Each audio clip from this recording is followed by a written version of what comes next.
ആ ഹലോ വക്കീലത് ഞാനാ. സാർ പറയാൻ തുടങ്ങുന്നത് എന്താണെന്ന് എനിക്കറിയാം. പറയാനല്ല, കുറച്ച് കാര്യങ്ങൾ അറിയാൻ വേണ്ടിയാ വിളിച്ചത്. ഇതിന്റെ പുറകിലെ കളി എന്താണ്? ആരൊക്കെ ചേർന്നാ കളിക്കുന്നത്? സാറിനെതിരെ വരുന്ന ആരോപണങ്ങളുടെ കാര്യമാണെങ്കിൽ സത്യമായിട്ടും എനിക്കറിയില്ല. ഞാൻ പറഞ്ഞതുപോലെ സാറിന്റെ എതിർ ഗ്രൂപ്പോ അല്ലെങ്കിൽ ഓപ്പോസിറ്റ് കക്ഷിയോ അങ്ങനെ ആരെങ്കിലും ആയിരിക്കും. വക്കീലെ, എനിക്കിപ്പോ ഒറ്റ എതിർ കക്ഷിയേ ഉള്ളൂ, അത് വക്കീല. പറ വക്കീലെ, എന്താ ഉദ്ദേശം?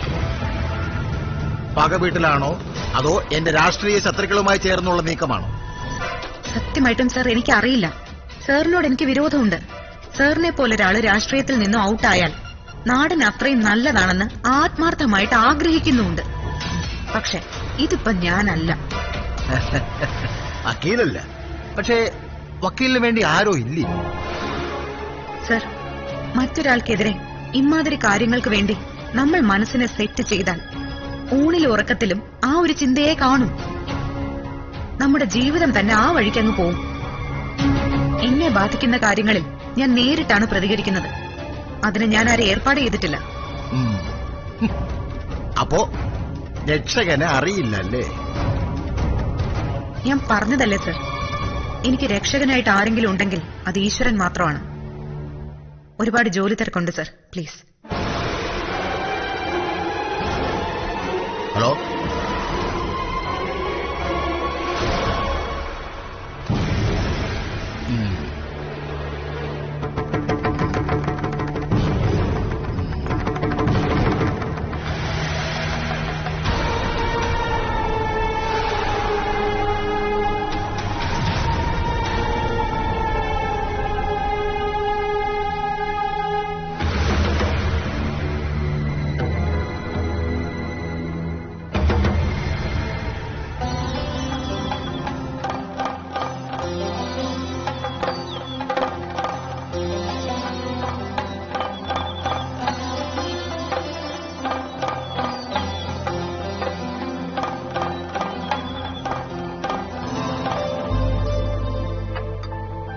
ഒരു മാസം കൃത്യമായി കഴിച്ചാൽ മതി, ഒക്കെ കുറയും.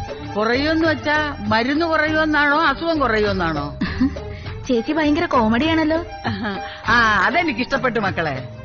ഈ ചേച്ചി എന്നുള്ള വിളി. ചിലരുണ്ട് അമ്മച്ചി, അമ്മുമ്മ ഇങ്ങനെയൊക്കെ വിളിക്കത്തുള്ളൂ. ചെപ്പാക്കുറ്റി നോക്കി ഒന്ന് കൊടുക്കാൻ തോന്നും.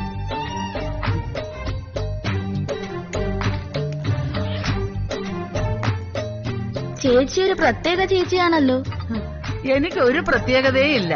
പിന്നെ മനസ്സിൽ തോന്നുന്നത് വളവളാന്ന് അങ്ങ് വിളിച്ചു പറയും. പിന്നെ മക്കളെ,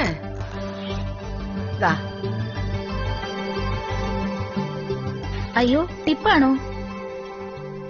വേണ്ട, ഇതൊന്നും ഇവിടെ പാടില്ല. നീ ഇത് പിടിക്കും മക്കളെ. ഇത് ടിപ്പൊന്നും അല്ല. മരുന്ന് വാങ്ങിക്കാൻ കാശില്ലാതെ പാവങ്ങൾ വരുമ്പം അവർക്ക് മരുന്ന് കൊടുക്കാനാ. എന്നാ ഇവിടെ ക്യാൻസർ രോഗികളെ സഹായിക്കാൻ ധനശേഖരണം നടത്തുന്നുണ്ട്, അതിലിടാം. ആയിക്കോട്ടെ, ഞാൻ പോട്ടെ. അല്ല, രസീത് വേണ്ടേ? രസീത് അടുത്ത് വരുമ്പോ വാങ്ങിച്ചോളാം. പേര് നല്ല തങ്കപ്പെട്ട പേരാ, തങ്കം. ചേച്ചി പോട്ടെ.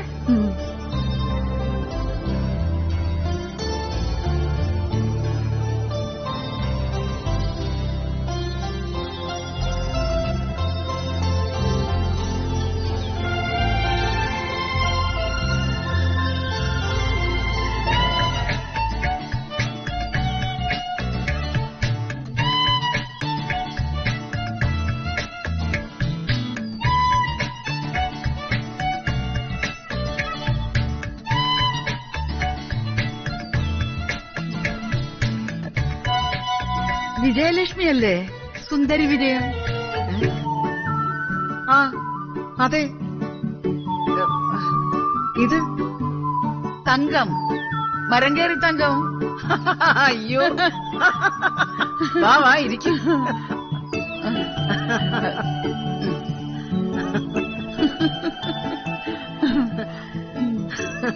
എനിക്ക് വിശ്വസിക്കാൻ പറ്റുന്നില്ല, നീ വല്ലാതെ മാറി. പക്ഷെ നീ ഒട്ടും മാറിയിട്ടില്ല. പണ്ടത്തെ 10ാം ക്ലാസ്സുകാരി തന്നെ. ആ ചന്ത ഇപ്പോഴും മുഖത്തുണ്ട്. പഴയ ആളെ കളിയാക്കൽ ഇപ്പോഴും പോയിട്ടില്ലല്ലേ? എന്തോന്ന് കളിയാക്കല്? ഞാൻ ഉള്ളതല്ലേ പറഞ്ഞത്? നീ ആയിരുന്നില്ലേ സ്കൂൾ ബ്യൂട്ടി? നിനക്ക് വേറെ ഒരു പേരുണ്ട്, കുതിര.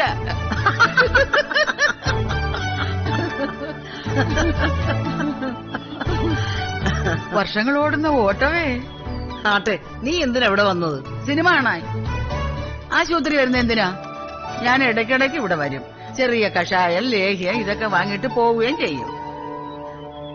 നീ എന്തിനാ ഇവിടെ ഇരിക്കുന്നേ? എന്താ നിന്റെ അസുഖം? കൂടെ ആരുമില്ലേ? ആരെയും വരണ്ടെന്ന് ഞാൻ പറഞ്ഞു. 2 ആഴ്ചത്തെ ചികിത്സ, 2 ദിവസത്തോടെ അത് കഴിയും. തിരുമലും പിഴിച്ചിലും ഒക്കെ കഴിഞ്ഞ് വെയിൽ കൊള്ളാറുണ്ട്. വെയിൽ കൊള്ളാൻ ഇരുന്നതാ. ഇന്നത്തെ വെയിൽ കൊള്ളലൊക്കെ കഴിഞ്ഞു. അല്ല, നിനക്ക് പോവാൻ ധൃതിയുണ്ടോ? ഇനി അഥവാ ധൃതി ഉണ്ടെങ്കിൽ തന്നെ ഞാനങ്ങ് ഓടിപ്പോവും. പണ്ടത്തെ കൂട്ടുകാരിയെ കിട്ടിയ ദിവസമല്ലേ? എത്ര കാര്യങ്ങൾ പറയാനുണ്ട്. സ്കൂളിലെ കാര്യം, ആ മാഷിരിക്കുന്ന കസേരയുടെ കാലൊടിച്ചു വെച്ചത്,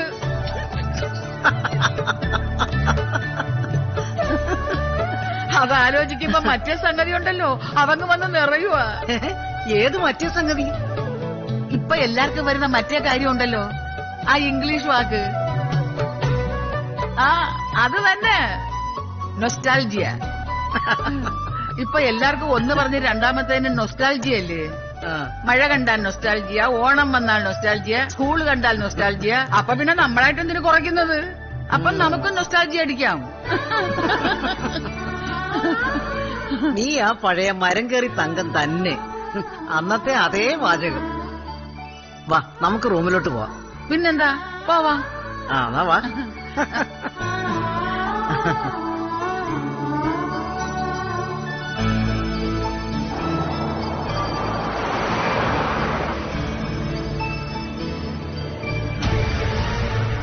ആണോ? Okay okay. ഏയ് ഇല്ല ഷബിൻ, ഞാൻ എതിർകക്ഷി അല്ല. എന്താ സംഭവിക്കുന്നതെന്ന് പോലും അറിയില്ല. ആ അതെ, തെറ്റ് ചെയ്തിട്ടുണ്ടെങ്കിൽ അനുഭവിക്കട്ടെ. ശരി.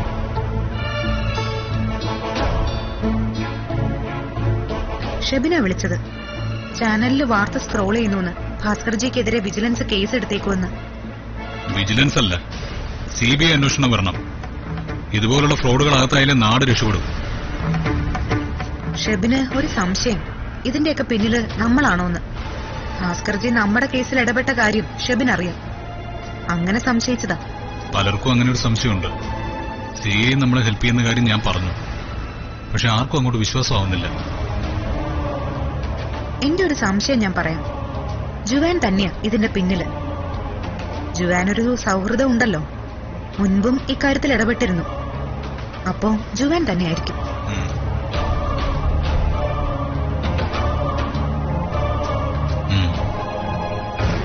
ആ ഷെയ്ൻ, ചെയ്തതിനൊക്കെ താങ്ക്സ്. ഒരു ഹെൽപ്പും കൂടി വേണം. എന്താ ജീവ? ഞാനിപ്പോ തന്റെ ഫോണിലേക്ക് കുറച്ച് വീഡിയോ ഡീറ്റെയിൽസ് ഫോർവേഡ് ചെയ്യാം. ചന്ദ്രവട്ടം പാലം പണിഞ്ഞതിലെ അഴിമതിയെ, അതിലെ ഭാസ്കർജിയുടെ ഡയറക്റ്റ് ഇൻവോൾവ്മെന്റ് വെളിവാക്കുന്ന ഡീറ്റെയിൽസ് സെക്രട്ടേറിയറ്റിലെ എന്റെ ഒരാൾ വഴി കിട്ടിയിട്ടുണ്ട്.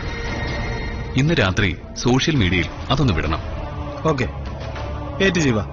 ആ ഒരു കാര്യം, പെട്ടെന്ന് താനിപ്പോ അയാളെ ടാർഗറ്റ് ചെയ്യുന്നേ? ആർക്ക് വേണ്ടിയിട്ടാ? പറയാം, പക്ഷേ ഇതൊക്കെ ഞാനുണ്ടാക്കിയ ഫേക്കായ തെളിവുകളല്ല, അയാൾക്കെതിരെയുള്ള സത്യമായ തെളിവുകളാണ്. അപ്പൊ ഓക്കെ. ഓക്കെ ജീവ, ഓക്കെ.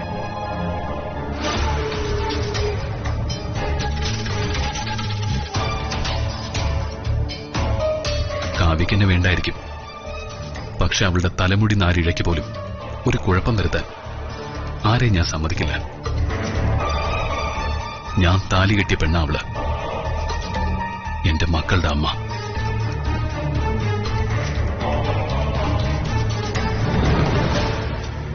ജുവാൻ തന്നെ ആയിരിക്കും. ഞാൻ വിളിച്ചൊരു താങ്ക്സ് പറയട്ടെ. അതിന് എന്നോട് അനുവാദം ചോദിക്കുന്ന എന്തിനാ? അന്നത്തെ കാര്യങ്ങൾ വെച്ചിട്ടാണോ? അതൊക്കെ കഴിഞ്ഞില്ലേ?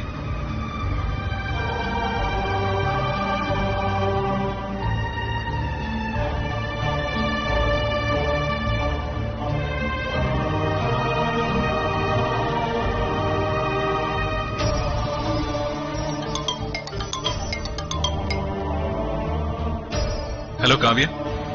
Thank you Juan, thank you. എന്താ പെട്ടെന്നൊരു താങ്ക്സ് പറച്ചില്? ഭാസ്കർജിക്കെതിരെ ഇപ്പൊ നടക്കുന്ന അന്വേഷണങ്ങൾ, അതിന്റെയൊക്കെ പുറകില് ജുവാനല്ലേ? ആ, ഞാനോ? അയാള് വല്ലാതെ പ്രശ്നങ്ങൾ ഉണ്ടാക്കുന്ന കാര്യം മുൻപ് ഞാൻ സൂചിപ്പിച്ചിട്ടുണ്ടായിരുന്നു. അന്ന് ഫാദറിനെ കൊണ്ട് ഇടപെടിക്കുകയും ചെയ്തിരുന്നു. ഇപ്പൊ വീണ്ടും എനിക്കൊരു ഹെൽപ്പ് വേണ്ട സമയത്ത് ജുവാനല്ലേ എന്നെ സഹായിക്കുന്നത്? അല്ല കാവ്യ, സത്യമായിട്ട് ഞാനല്ല. സത്യത്തിൽ എനിക്ക് കാവ്യ സഹായിക്കണമെന്നുണ്ടായിരുന്നു. പക്ഷേ കാവ്യക്ക് അതൊരു ബുദ്ധിമുട്ടായിരുന്നല്ലോ. സത്യമായി ഇതൊക്കെ ചെയ്യുന്നത് ഞാനല്ല, 100% സത്യം. ആണോ? ഞാൻ കരുതിയത് ജുവാനായിരിക്കുന്ന. ചിലപ്പോ സ്വാഭാവികമായിട്ടുണ്ടാവുന്ന അന്വേഷണങ്ങളായിരിക്കുമല്ലേ? അങ്ങനെ ആയിരിക്കാം, അല്ലെങ്കിൽ മറ്റാരോ കാവ്യെ സഹായിക്കുന്നുണ്ടാകാം. എന്തായാലും അയാളെ ഒന്ന് തളയ്ക്കേണ്ടത് വളരെ ആവശ്യമായിരുന്നു. ഞാനൊന്ന് അന്വേഷിക്കാം ഇതിന്റെയൊക്കെ പിറകിൽ ആരാണെന്ന്. ഓക്കെ ഓക്കെ ജുവാൻ, ആരാണെന്നുള്ളത് എന്തെങ്കിലും സൂചന കിട്ടിയാ അറിയിക്കണേ. തീർച്ചയായും കാവ്യ. Okay, bye. ബൈ.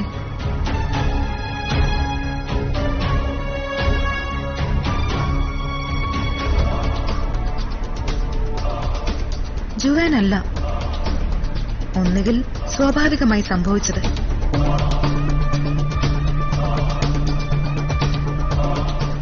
അല്ലെങ്കിൽ ദൈവം എനിക്ക് വേണ്ടി ആരെ കൊണ്ടോ ചെയ്യിപ്പിക്കുന്നത്.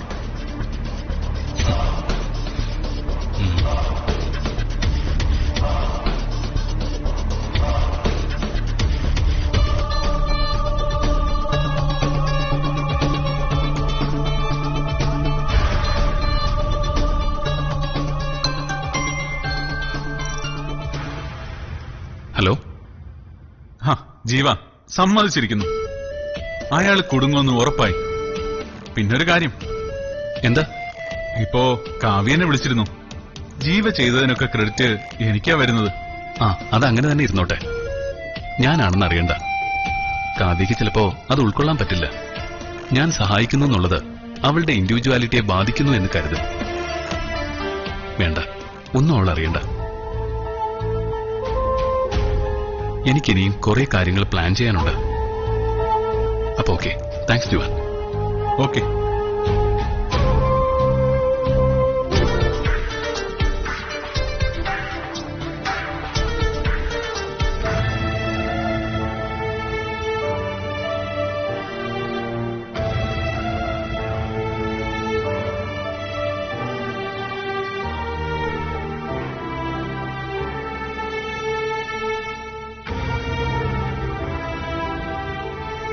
മോൻ ഇങ്ങനെ വിഷമിച്ചിരുന്നിട്ട് കാര്യമില്ല. ചേച്ചിയുടെ ഈ മാറ്റത്തിന് കാരണം എന്താണെന്ന് രാജചേച്ചിക്ക് പിടികിട്ടി. ആരോ കൈവശം കൊടുത്തതാ. എന്താ ചേച്ചി? കൈവശം. എന്റെ മോനെ ചേച്ചിക്ക് ആരോ കൈവശം കൊടുത്തു. കൈവശോ എന്ന് വെച്ചാ എന്താ? ഒരാളിന്റെ മനസ്സ് മാറ്റാൻ വേണ്ടി മന്ത്രവാദികൾ ചെയ്യുന്ന ഐറ്റവാ. അയ്യോ, എനിക്ക് പേടിയാവുന്നു ചേച്ചി. മോനെ, ചേച്ചി ഭയങ്കര ബുദ്ധിമതിയായിരുന്നില്ലേ? അപ്പൊ ക്യാമ്പിലെ ആർക്കോ ചേച്ചിയോട് അസൂയ തോന്നിക്കാണും. അവിടെ ഏതോ കുട്ടിയുടെ അച്ഛനമ്മമാര് കരുതി കാണും, ഈ കൊച്ചിനെ ഇങ്ങനെ വിട്ട അവരുടെ മോളെക്കാളും മിടിക്കായി കളയുമല്ലോ. അപ്പൊ എന്താ വഴിന്ന് ആലോചിച്ചു കാണും. കൈവശം കൊടുക്കാന്ന് തീരുമാനിച്ചു കാണും. എനിക്ക് ഉറപ്പാ മോനെ, മോനെ എഴുതി വെച്ചോ, ചേച്ചിക്ക് ആരോ കൈവശം കൊടുത്തതാ. മോനെ, ദിയമോള് കഴിക്കുന്ന ഭക്ഷണത്തിൽ മന്ത്രവാദം ചെയ്തു കൊണ്ടുവന്ന പൊടി ചേർത്താ മതി. അതങ്ങ് അകത്ത് ചെന്ന് മെല്ലെ പ്രവർത്തിച്ചു തുടങ്ങും. അതോടെ പഠിത്തത്തിൽ ശ്രദ്ധ കുറയും. ഇപ്പൊ മോൻ കണ്ടില്ലേ, ദിയമോള് രാവിലെ 9 മണിക്കല്ലേ ഉണരുന്നുള്ളൂ. കൈവശം ഭരിച്ചു തുടങ്ങുന്നതിന്റെ ഒരു മന്ദതയായി ഇപ്പൊ കാണുന്നത്. ഇനി വീട്ടുകാരോട് സ്നേഹം കുറയും. കുറച്ചു ദിവസം കൂടി കഴിഞ്ഞാൽ തൊട്ടതിനും പിടിച്ചതിനും ഒക്കെ വഴക്കാവും. പിന്നെ ഈ വീട്ടിൽ ബഹളം ഒഴിഞ്ഞ് നേരം കാണില്ല മോനെ.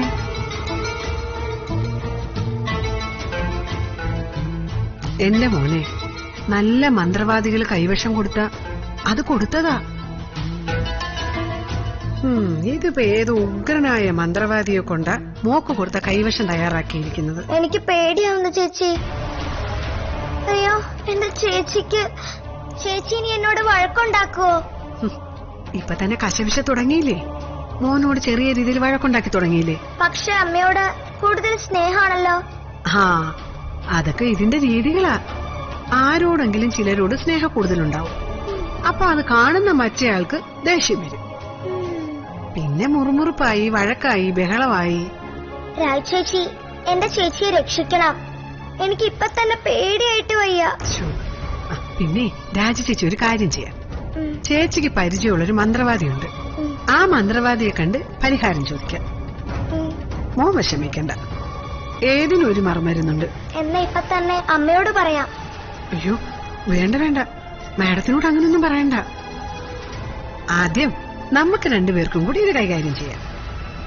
ഞാൻ മന്ത്രവാദിയെ കണ്ട് കാര്യങ്ങൾ പറഞ്ഞ് അദ്ദേഹം പറയുന്നത് പോലെ ചെയ്യാം. മന്ത്രവാദിക്ക് പൈസ കൊടുക്കണ്ടേ ചേച്ചി?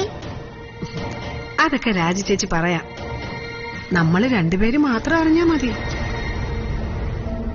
ചിലപ്പോ ചേച്ചി ഒന്ന് മന്ത്രവാദിയുടെ അടുത്ത് കൊണ്ടുപോയേണ്ടി വരും. അതിന് ചേച്ചി വരുവോ?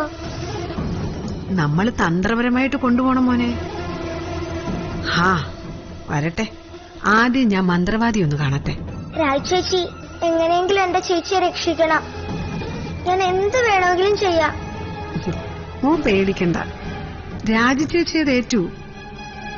പക്ഷേ ദേ, എന്തിനു മോൻ കൂടെ നിൽക്കണം? അവസാനം എന്തെങ്കിലും പ്രശ്നം വന്നാ എല്ലാം കൂടെ എന്റെ തലയെ കൊണ്ടിടരുത്.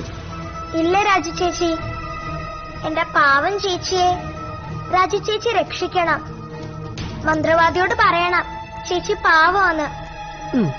അതൊക്കെ ഞാൻ ഏറ്റു.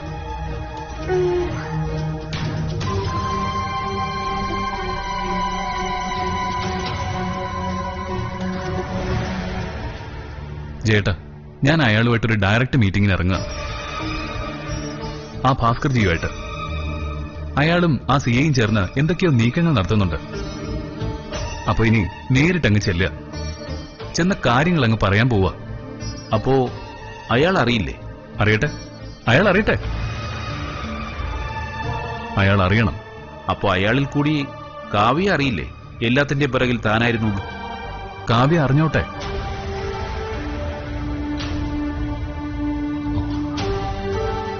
കാവ്യ അറിയണം.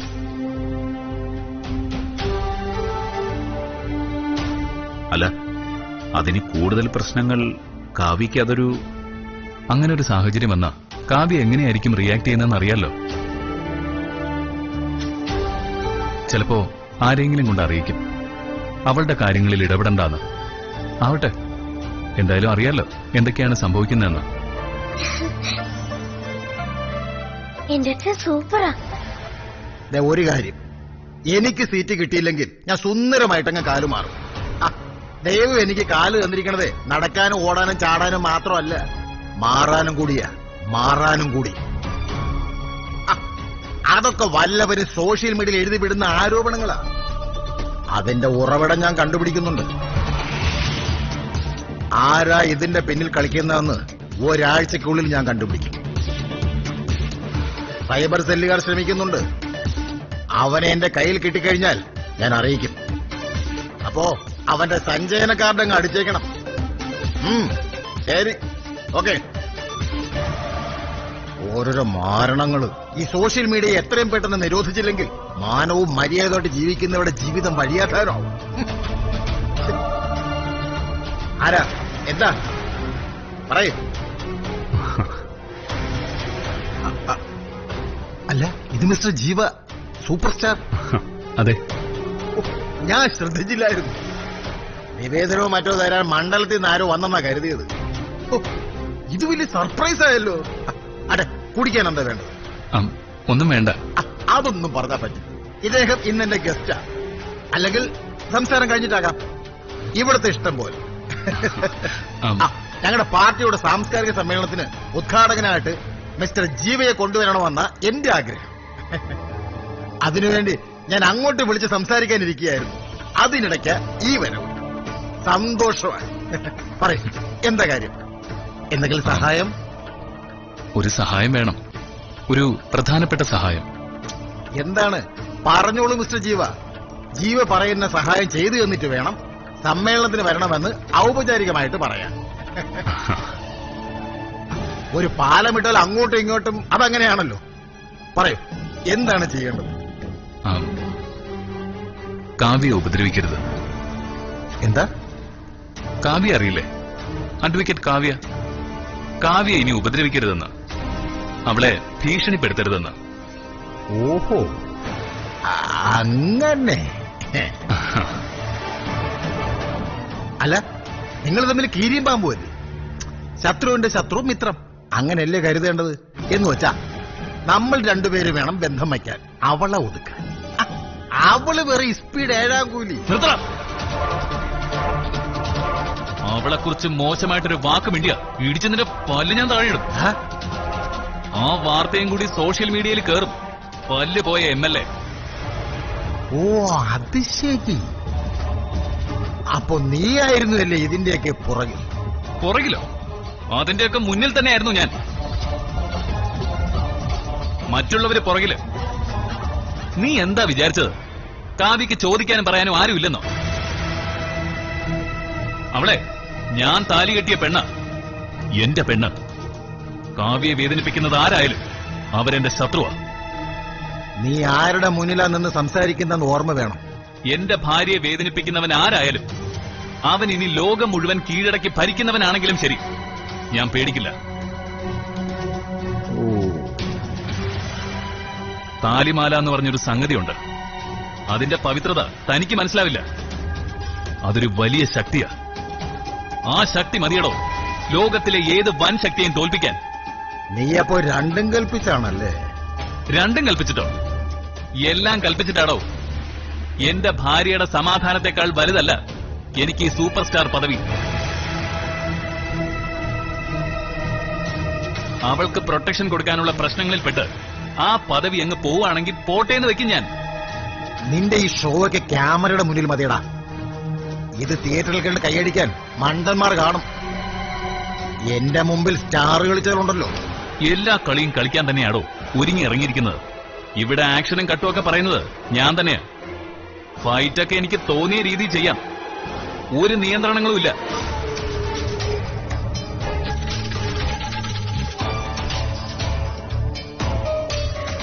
ആദ്യം കരുതിയത് മറഞ്ഞിരുന്ന് നിനക്ക് മുന്നറിയിപ്പ് നൽകാന്. പക്ഷേ നേരിട്ട് വന്ന കാര്യങ്ങളെല്ലാം ക്രിസ്റ്റൽ ക്ലിയർ ആക്കുന്നതാണ് നല്ലതെന്ന് പിന്നീട് എനിക്ക് തോന്നി. അങ്ങനെയാണ് വന്നിരിക്കുന്നത്. നമുക്ക് രണ്ടുപേർക്കും ഇതങ്ങ് നിർത്താം.